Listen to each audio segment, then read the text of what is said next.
Hello, bachcho. Let's read the question. So the question tells study the flow chart given below and complete the equation that follows by identifying 1, 2, 3 and 4.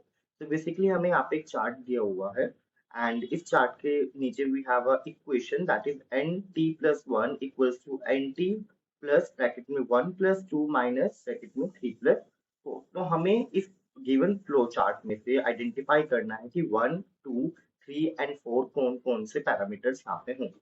So here we will study the key concept that is our population density. हम यहाँ पे key concept के उसमें population density के बारे में पढ़ेंगे.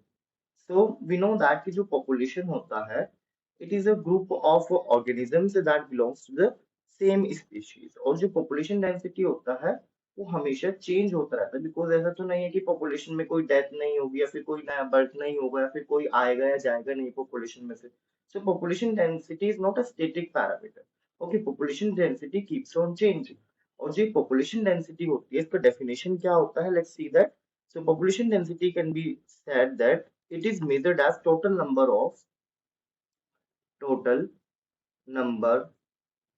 of individual present in a unit area or a unit volume. So this is the definition of your population density. All right. Now, what are the factors that affect this population density? Population density को affect करने वाले कौन-कौन से factors होते हैं, चलिए वो जानते हैं. अब जो हमारी population density होती है उसको जो affect करते हैं different parameters. Let's see that. So population density को जो affect करेंगे वो कौन-कौन से होते हैं? There are four factors basically. First one is your natality. Natality क्या होता है? It is the birth rate कि कितना birth rate चल रहा है. So natality क्या होगा? It will be your birth rate. अब अगर हमारा birth rate ज्यादा होगा तो population density क्या होगी? Obvious सी बात है increase होगी. Second parameter जो हमारा आता है that is our death rate जिसको हम mortality बोलते हैं. अब अगर एक population में बहुत ज्यादा mortality है दैट मीन्स क्या होगा, उसकी जो पॉपुलेशन डेंसिटी है वो क्या होगी, इट विल डिक्रीज क्योंकि इंडिविजुअल्स है उनकी डेथ होती जा रही है, डिक्रीज होते जा रहे हैं. ऑलराइट. अगर मैं थर्ड पैरामीटर की बात करूं so that will be our immigration. अब ये इमिग्रेशन क्या होता है, let's see that. So immigration होता है जब किसी पॉपुलेशन में बाहर से कोई इंडिविजुअल्स जो हैं वो एंटर करते हैं. So I can say that individuals migrate into a population. Immigration का मतलब क्या होता है, जब इंडिविजुअल्स माइग्रेट करते हैं into the population, migrate into population. इसी का अपोजिट एक होता है हमारा ई माइग्रेशन.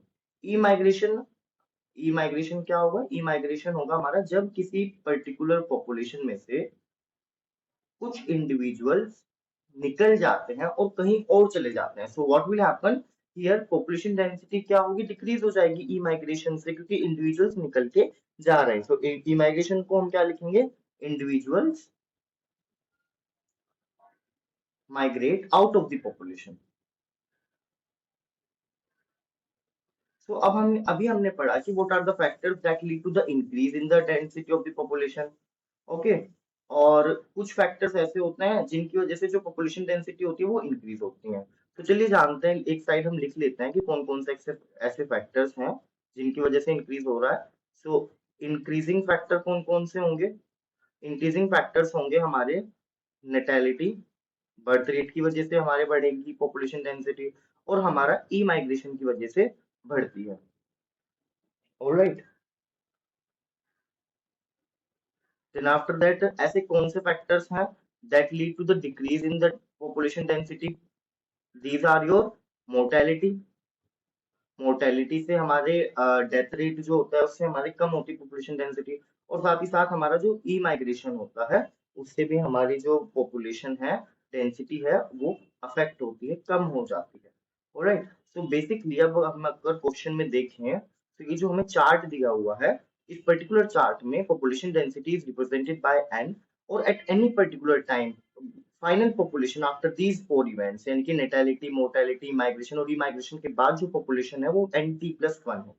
तो अगर हम देखें तो यहाँ पे फर्स्ट और सेकंड यानी कि इन्होंने ऐड किया है, तो यहाँ पे जो हमारा फर्स्ट होना चाहिए वो क्या होना चाहिए, यानी कि ये बढ़ा रहे हैं ना, तो यहाँ पे जो फर्स्ट होना चाहिए it should be natality.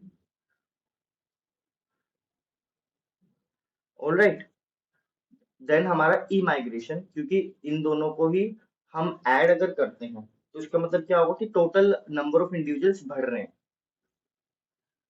Alright, ये हमने मान लिया कि ये दोनों इंक्रीज करेंगे। देन जो थर्ड होगा, थर्ड और फोर्थ क्या है, थर्ड और फोर्थ फैक्टर्स वो हैं जो पॉपुलेशन डेंसिटी को डिक्रीज करेंगे। तो थर्ड हम यहाँ पे मान लेते हैं हमारा मोर्टेलिटी, और फोर्थ यहाँ पे हमारा हो जाएगा ई माइग्रेशन। ऑलराइट, सो अगर नेटेलिटी एंड ई माइग्रेशन का सम ज्यादा है, ऑलराइट, इट इसका जो सम है नेटेलिटी एंड ई माइग्रेशन का, उसका सम एक्सीड्स करता है over sum of mortality and emigration के, देन हमारा पॉपुलेशन डेंसिटी इंक्रीज होगा। और अगर हमारा मोर्टेलिटी एंड ई माइग्रेशन का सम ज्यादा है as compare to natality and emigration immigration, तो हमारा पॉपुलेशन डेंसिटी डिक्रीज होता है।